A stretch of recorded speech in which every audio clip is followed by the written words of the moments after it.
আসসালামু আলাইকুম। আপনারা সবাই কেমন আছেন? আমি আপনাদের জন্য পালক পনিরের একটা রেসিপি নিয়ে এসেছি। রেসিপিটা ইন্ডিয়ান পাঞ্জাব প্রদেশের। প্রথমে পালং শাকগুলোকে পানি দিয়ে ভালো করে ধুয়ে নিয়েছি। প্রথমে আমি একটা খালি পাতিল নিয়ে পাতিল পরিমাণ মতো পানি দিয়ে চুলায় বসিয়ে দিলাম। একটা বলক এসে দেওয়ার পরে এবার আমি পালং শাকগুলো দিয়ে দিচ্ছি চুলায়। এর জন্য একটা ঢাকনা দিয়ে ঢেকে দিচ্ছি। এবার একটা বলে কিছু পানি নিয়ে সেখানে কিছু আইস ঢেলে দিচ্ছি। এবার শাকগুলো পানি থেকে তুলে সে আইসের ভিতরে দিয়ে দিচ্ছি। করে রং নষ্ট হবে না, শাকের রঙগুলো একই রকম সবুজই থাকবে। হাত দিয়ে চেপে চেপে শাকগুলো থেকে পানি ঝরিয়ে নিচ্ছি। চেপে হয়ে গেলে সেগুলো সব ব্লেন্ডারে দিয়ে ব্লেন্ড করে নিব। মরিচ দিয়ে শাকগুলো ব্লেন্ডারে দিয়ে এবার ব্লেন্ড করে নিব। পালক পনিরগুলো কেটে নিচ্ছি। পনিরগুলো কাটা হয়ে গেলে একটা বাটির মধ্যে রেখে দিচ্ছি।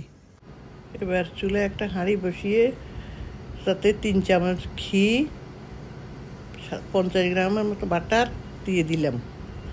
এবার একটু নাড়াচাড়া করে তাতে 1 চিমটি জিরে দিয়ে দিলাম। এরপরে কুচি করে রাখা পেঁয়াজ, রসুন, আদা কুচিগুলো দিয়ে দিচ্ছি। ভালো করে নাড়াচাড়া করার পর যখন মশলাগুলো থেকে ভালো একটা সুগন্ধ বের হবে তখনই ব্লেন্ড করা পালং শাকগুলো দিয়ে দিব। কিছুক্ষণের জন্য এগুলো নাড়াচাড়া করতে থাকলাম। এরই মধ্যে আমি 1 চিমটি হলুদ, 1 চিমটি মরিচ গুঁড়ো এবং আধা চামচের মতো লবণ দিয়ে দিচ্ছি। এগুলো আবারও মিশিয়ে নিচ্ছি। এরপর পনিরগুলো মিশিয়ে নিলাম। দেখতে পাচ্ছেন এগুলো ভালো করে আমি নেড়ে চেড়ে মিশিয়ে নিচ্ছি। এবার 1 চামচ পরিমাণ চিনি দিয়ে দিলাম। এরপর আরও কিছুক্ষণ নাড়াচাড়া করতে থাকলাম। মনে হচ্ছে যে আমার পালং পনির প্রায় হয়ে এসেছে। এবার আমি এতে ক্রিম অ্যাড করব। কিছু ক্রিম অ্যাড করতেছি। এখানে দেখেন, এগুলো মিশিয়ে নিচ্ছি।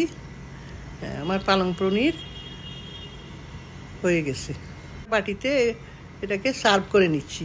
করার পরে এবার বাকি মালাইগুলো দিয়ে এটাকে সাজিয়ে নিচ্ছি।